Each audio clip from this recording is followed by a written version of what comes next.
নমস্কার, আমি doctor Sanghabrata Sur, pulmonologist practising in Birati and north Calcutta. আজকে আমি বলছি অ্যাজমা বা হাঁপানি নিয়ে। অ্যাজমা রোগটা হচ্ছে airway hyper responsiveness to environmental factors.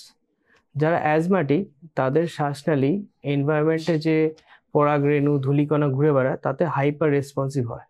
তার জন্য তাদের ওইটার এগেনস্টে হাইপার রেসপন্সিভ হয়ে ইমিউন রিয়াকশন হয়ে শ্বাসকষ্ট শুরু হয়।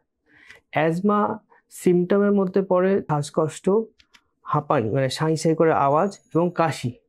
কাশিটা এতই ইম্পর্টেন্ট অ্যাজমার ক্ষেত্রে, একটা টার্ম আছে যার নাম হচ্ছে কাফ ভ্যারিয়েন্ট অ্যাজমা।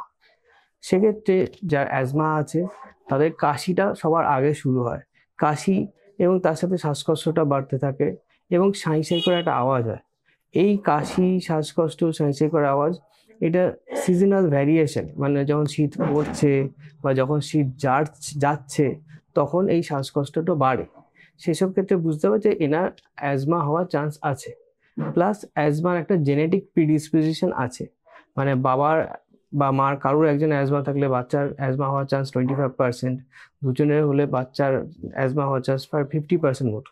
একটা জেনেটিক প্রিডিসপোজিশন থাকে অ্যাজমার এরকম এই শ্বাসকষ্ট, কাশি, কফ, সাঁইসে আওয়াজ যদি সিজনাল ভ্যারিয়েশনে বাড়ে তাহলে বুঝতে হবে না অ্যাজমা থাকতে পারে। সেক্ষেত্রে তাকে পালমোলজিস্টের কাছে নিয়ে যেতে হবে।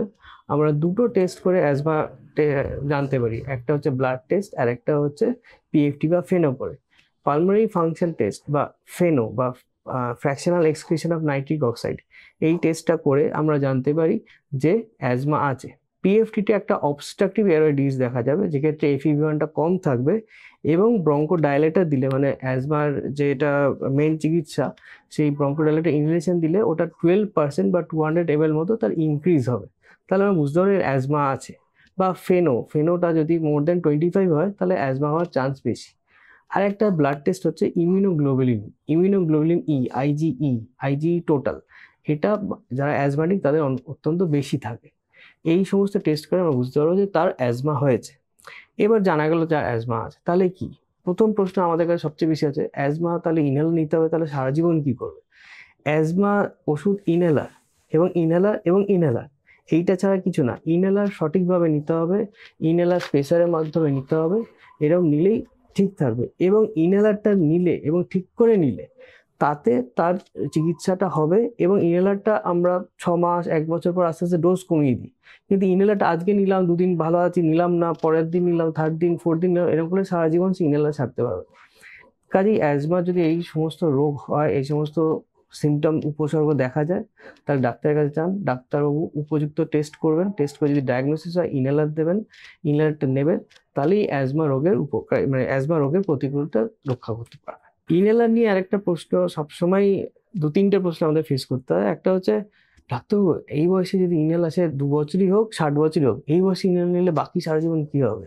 দ্বিতীয় কথা হচ্ছে, ইনহেলারটা আমি জানি এরকম করে এটাও নিয়ে টেনে নিলেই হয়ে গেল। থার্ডলি হচ্ছে, ইনহেলার নিলে সারা শরীরে এফেক্ট পড়বে কিনা।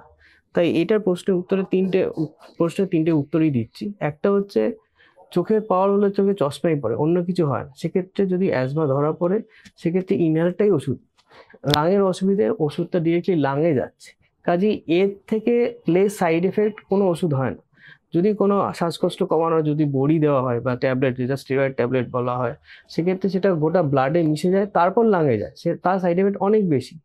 ইনহেলারটা একদম ইনহেলড কর্টিকোস্টেরয়েড, ইনহেলারটা নিয়ে লাঙেই যেতে হয়, লাঙেই যায়, সেক্ষেত্রে সাইড এফেক্ট সবচেয়ে কম। এবং ইনহেলারটা একটা স্পেশাল নামক জিনিস আছে, ইনহেলারটা স্পেশাল মাধ্যমে ডিভাইসের মাধ্যমে ঠিকঠাক করে নিলে তবে লাঙে তার মানে ম্যাক্সিমাম ডিপোজিশন হবে, যেখানে যাওয়ার কথা সেখানে যাবে। যদি স্পেশাল ছাড়া নিই তাহলে ইনহেলার নিয়ে টেনে নিলেই সোজা এই গলায় টলে আটকে যাবে, যেক্ষেত্রে ক্যান্ডিডিয়াসিস হওয়ার চান্স বেশি, কিন্তু লাঙে পৌঁছবে না। কাজে ইনহেলারটা সঠিকভাবে নেবেন। এবং ইনহেলার কেউ যদি ঠিকভাবে ইউজ করেন, 6 মাস 1 বছর 2 বছর পর আস্তে আস্তে ইনহেলার ট্যাপার্ড হয়, ইনহেলার বন্ধও হয়ে যেতে পারে, এসওএস বেসিস শুধু ইনহেলার নিতে হলো, এরকমও হতে পারে। কাজে ইনহেলার নামেই ভয় পাবেন না, ইনহেলারটাই হচ্ছে আসল চিকিৎসা এবং ওটা নিতে হবে।